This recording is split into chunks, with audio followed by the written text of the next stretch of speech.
காட்டில் இருந்த பறவைகள் எல்லாம் ஒரு பெரிய மாநாடு கூட்டின. அந்த மாநாட்டுக்கு எல்லா பறவைகளும் வந்திருந்தன. பறவைகள் முன்னேற்றத்தை குறிந்து பல தீர்மானங்கள் நிறைவேற்றப்பட்டன.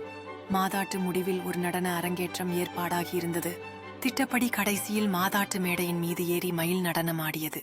நீலப்புள்ளிகள் நிறைந்த அழகிய பச்சை தோகையை விரித்து மயில் ஆடிய நடனம் பார்க்க பார்க்க இன்பமளிக்கும் காட்சியாயிருந்தது. பறவைகள் மயிலை மிகவும் பாராட்டின. அதன் அற்புதமான நடனத்திறனை குறித்து அவை புகழ்ந்து பேசின. பல பரிசுகளும் மாநாட்டின் சார்பில் மயிலுக்கு வழங்கப் பெற்றன. இவற்றையெல்லாம் ஒரு வான்கோழி பார்த்து கொண்டிருந்தது. மாநாட்டு தலைவரிடம் போய், நானும் நடன அரங்கேற்றம் நடத்த அனுமதி கொடுங்கள் என்று கேட்டது. நீயா என்று வியப்புடன் கேட்டது மாதாட்டு தலைவராக இருந்த பருந்து. சரி, ஆனாலும் உன்னிடம் என்ன நடன திறன்கள் உள்ளன என்று ஈகிள் கேட்டது. வான்கோழி, நான் உங்களை அனைவரையும் ஆச்சரியப்படுத்துவேன் என்றது. அப்போது வான்கோழி தன்னுடைய நோக்கம் புரிந்தது.